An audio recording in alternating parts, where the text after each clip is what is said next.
Let me tell you something about trust, honey. I'm 72 years old, and I thought I'd learned every lesson life had to teach. I raised 3 kids in this house, this beautiful Victorian on Maple Street that my late husband Richard and I bought for $43,000 back in 1978. Can you imagine? $43,000. Now it's worth close to $800,000, sitting pretty in this gentrified neighborhood where coffee costs more than our weekly grocery bill used to. But money changes people. Lord, does it change people. I never thought my own son would be the one to teach me that lesson.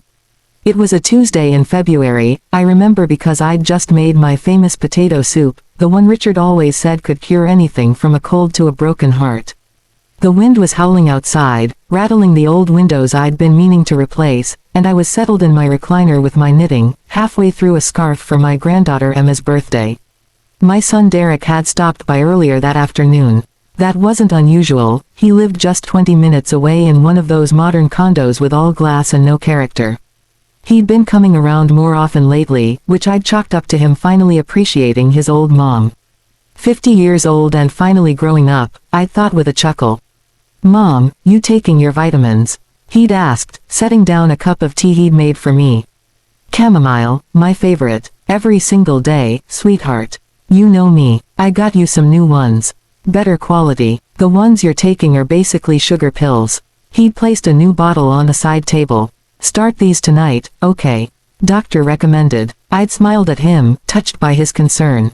You're such a good son, Derek. If only I'd known. That night, I took 2 of those vitamins with my evening tea. Within an hour, the room started spinning. I tried to stand up, but my legs wouldn't cooperate. My thoughts turned foggy, like someone had stuffed cotton in my brain. I managed to stumble to bed, thinking maybe I was coming down with the flu. The next morning, I couldn't remember going to bed, or making breakfast, or anything, really. Derek was in my kitchen, which seemed odd, but I couldn't quite figure out why. Morning, Mom. You were really out of it last night. I let myself in to check on you. Was I? My tongue felt thick. I can't quite remember. That's okay. Here, take your vitamins. And I brought you some paperwork to sign, just stuff for your Medicare. Nothing important, but it needs your signature. I signed. God help me, I signed whatever he put in front of me. My hand was shaking so badly I could barely hold the pen, but I signed. This went on for 3 weeks.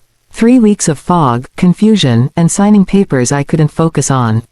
3 weeks of my son coming over daily, making me tea, giving me vitamins, and always having just one more document that needed my signature. My daughter Linda called a few times, but Derek always seemed to answer my phone. Mom's resting, I'd hear him say. I'll have her call you back. I never did call back. I couldn't remember to. It was my granddaughter Emma who saved me. Sweet Emma, 17 years old and sharp as a tack. She'd gotten suspicious when I missed her basketball game. I'd never missed a single one in 4 years. She showed up at my house unannounced on a Saturday morning. Derek had just left. I was sitting in my kitchen, staring at a bowl of oatmeal one didn't remember making, when Emma walked in using the key I'd given her years ago. Grandma, her voice cracked. Grandma, what's wrong with you? I looked up at her, and for the first time in weeks, something clicked. The fog lifted just enough for me to realize something was terribly, terribly wrong. Emma, baby, I don't feel right. She called her mother immediately. Linda arrived within 15 minutes, took one look at me, and called 911. At the hospital, they ran every test imaginable. The doctor, a young woman who reminded me of Emma, sat down with a grave expression. Mrs. Patterson, you have benzodiazepines in your system. A lot of them. Do you take any anxiety medication? No, never. Just my blood pressure pills and a daily vitamin. Linda grabbed my purse and dumped it out.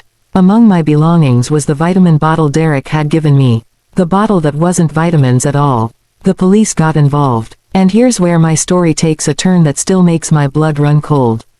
Detective Morrison suggested we set up a hidden camera in my living room before confronting Derek. If he's done what we think he's done, he might incriminate himself, he said. They were right. 2 days after I came home from the hospital, 2 days of pretending everything was normal while that camera recorded, Derek came over with more vitamins and another stack of papers. Mom, I need you to sign these today. It's really important. But I'd stopped taking his pills. My mind was clear for the first time in weeks. I looked at the papers, really looked at them. They were property transfer documents. Deeds. Power of attorney papers. He'd been systematically stealing my house, my savings, everything. "Derek," I said quietly, "what are these really?" His face changed. The mask of the concerned son slipped, and I saw something that broke my heart into 1,000 pieces, cold calculation. "Mom, you're getting old. You can't take care of this place anymore. You can't take care of yourself. I'm just helping you. You'll come live with me, and I'll manage everything.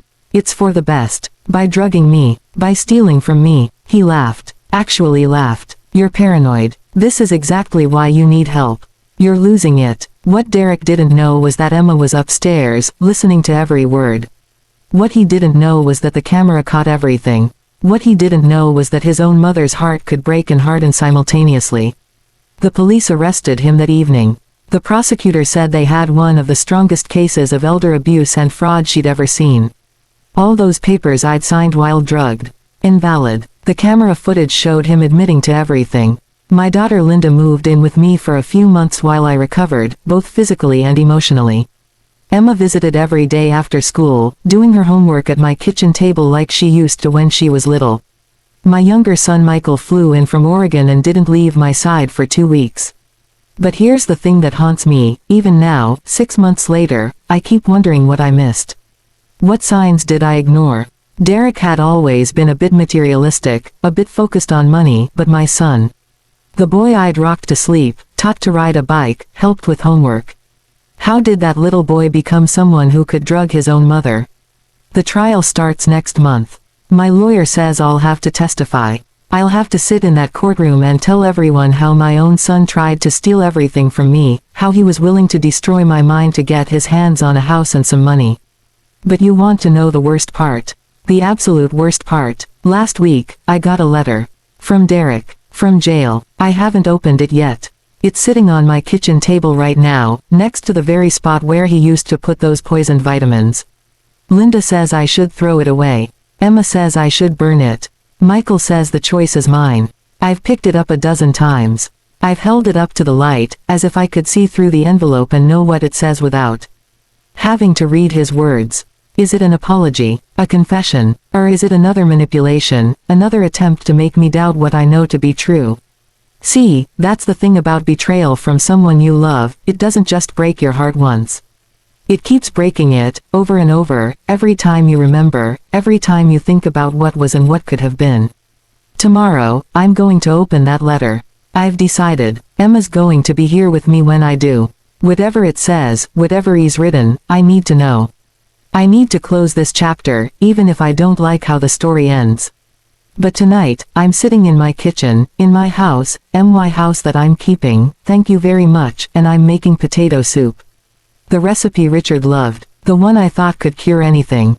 I was wrong about that. Some things, soup can't fix. Some betrayals cut too deep for any remedy except time and truth. And the truth is still unfolding. Because whatever is in that letter might change everything I thought I knew about my son, about our family, about what really happened during those foggy 3 weeks. So tomorrow, I open the letter. And tomorrow, I'll find out if there's any part of my Derek left to forgive, or if the son I knew died long before he ever walked into my kitchen with those pills. Asterisk.